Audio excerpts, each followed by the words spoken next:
For many of us in America, Sharia is a household word, familiar from the media and political debates. But what is Sharia, and how much do ordinary Americans really know about it? We may think of it as Islamic law, but that doesn't tell us very much if we know little about the Islamic tradition. I'm not a Muslim myself, but I am a scholar of Islamic law, and I often find myself introducing Sharia to college students whose only knowledge of Islam might come from news reports about distant and confusing events. I tell them that for Muslims, Sharia means the way or path to God. I also explain that it's broader than just law and refers to the very idea of God communicating with humans through revelation. This is why for Muslims, the Sharia includes God's messages to previous prophets, from Noah to Abraham, Moses, and Jesus. This shouldn't be a surprise. Muslims see God's revelation to Muhammad as a continuation and completion of the message revealed to the earlier Jewish and Christian prophets. But while the Sharia is not just law, it is law. It contains rules of behavior. But Muslim legal scholars of the past describe the Sharia not so much as a codified rule book like our tax code, nor as merely a set of higher principles like the idea of natural law, but as the ongoing search for God's prescriptions for human action. Like the Mosaic Law, the Sharia is the discovery of the rules that will allow believers to obey God. Muslims understand that these rules of Sharia reflect broader purposes and values. Scholars and theologians have traditionally said that the entire Sharia is designed to protect human welfare, which they define through 6 core universal interests: life, religion, reason, wealth, family, and honor.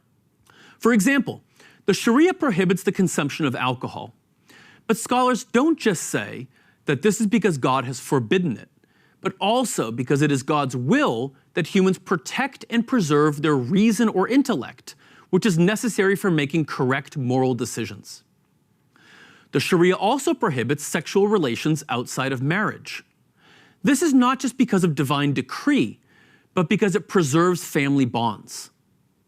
At the same time, the Sharia prohibits false accusations of sexual immorality. This protects human dignity and honor, which are necessary for living a good life. So the Sharia should first be understood by its goals and values before its rules. What then are those rules? And if they are not codified, how are they known?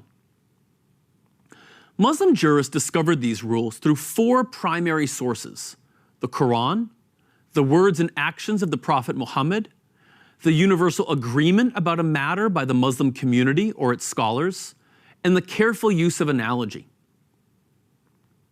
Law usually refers to the public sphere, but most of the Sharia's rulings are about private spiritual practice, such as prayer, fasting, charity, and so on. And while rulings on social relations from marriage, divorce, sales, contracts, and inheritance remain a living part of the Sharia, their implementation in modern societies varies from country to country.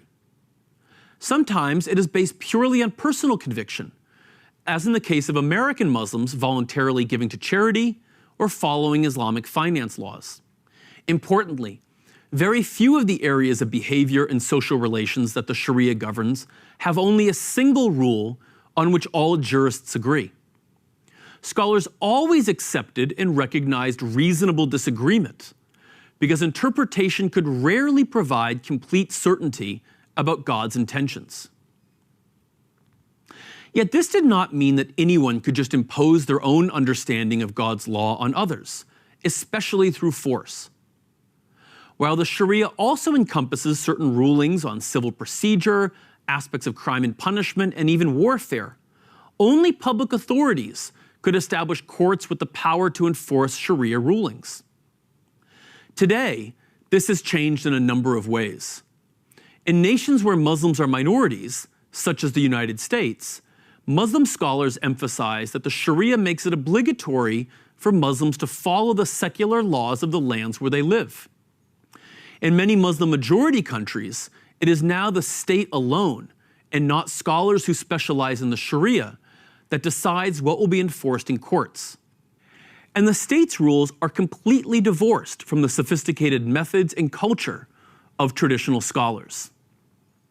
So when we say that some modern states apply the Sharia, we need to remember that states may have picked and chosen certain rulings, but isolated rules alone don't represent the meaning and spirit of the Sharia. But this is what is still true for Muslims today. They see the Sharia as primarily about finding the path to God and about making this world an abode of justice. In other words, for Muslims, the Sharia is about protecting the most important human interests and values: life, religion, wealth, reason, family, and honor. I'm Andrew March for the Amir Stein Center.